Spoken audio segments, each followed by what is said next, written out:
In the case of another important temple, the Meenakshi temple, there are temple histories that were written of the Meenakshi temple. And what do they say? They say that the goddess Meenakshi, her murti they put on top of the Viman. They carried it up, you know those Vimans that are there, Gopurams, they carried it up over there and hid it over there, and in front of the main murti of Sundareshwar, they put a false image. False image means a duplicate image. And when the troops of the Delhi Sultans came, they attacked second image, thinking this is the main image.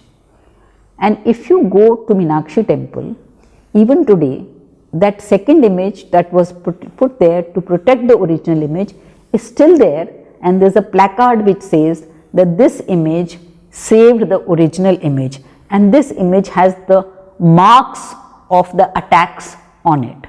So, this is what happens in the Meenakshi temple. The Chidambaram temple, it is very fascinating.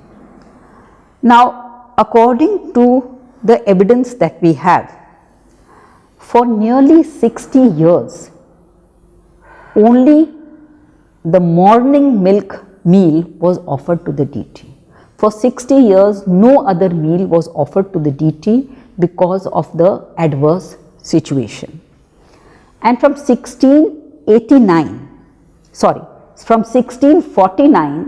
to 1686, 1649 to 1686, the murti of Lord and his consort were removed from the temple.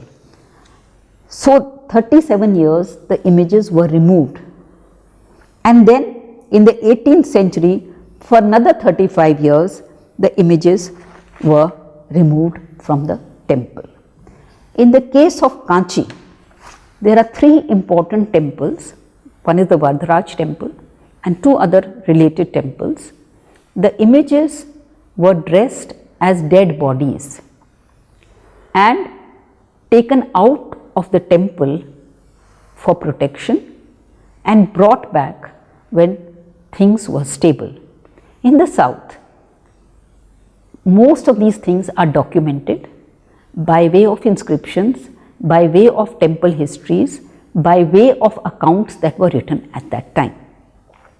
So, these are some of the examples that I wanted to give from the south. And now I want to talk to you about burial of bronzes. In the south, what we have found, we have not found any single case of a stone murti being buried. All the evidence that we have is of the mass burial of bronzes. And bronzes were buried on a massive scale. What the devotees would do when they learned that an attack is about to happen, they would dig somewhere in the temple a big pit, line it with brick and mortar, fill it with sand so that there is no damage done to the deities, wrap them in cloth and bury them. But that place of burial was only known to a few people. When the threat lasted much longer, those people who buried were dead. So, the new generation did not remember where these were buried. So, now when we hear of images being found, these are images that were buried 500-600 years later, which are now accidentally being recovered. And I will give you an example of Nellore. Nellore was a temple. I am giving this example because the person who found those images is still living. Nellore was a temple, and one day Dr. R. Nagaswamy, who was associate with the Chennai Tamil Archaeology Department, he got information that there are buried Chola bronzes in that temple. So, he went with some officials, and the temple priest said, there is only one man who knows about the secret passage. That person said to Nagaswamy that this is a family secret, I cannot tell you where it is.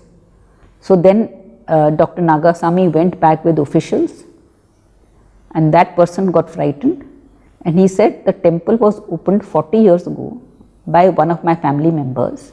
There was some jewelry which we have removed. So you can imagine what the value of the jewelry would be. But he said that now there is nothing in that underground hiding place. Dr. Nagasamy insisted, and they thought that there is a secret passage at some place. They started to break that area. Then this person said, you wait outside. They waited outside. After some time, he had dug up mountains of mud. They went inside, they found 2 locked doors. They broke open the doors, went inside, and there was a room where fresh light was coming, fresh air was coming. And in the corner were about 12 huge Chola bronzes, which he recovered and brought back. He has been able to find many such buried Chola bronzes that are coming to light. So, you know, it's a very, very fascinating story. And any number of temples in the south as in the north, it is possible to document these facets of their history. In the south, there are many temples that were built in the 10th century. When the Vijayanagar Empire was established and there was peace, the temple priests wanted to reinstate those old images. They couldn't find them. So in the 16th century, they commissioned new images. So there are temples in the south built in the 10th century, but the images that they have are of the 16th century. That's all I want to say just now. I end with a plea that let us be party to a grand effort to reconstruct every facet of our past with rancor to nobody, but just to discover our past for ourselves.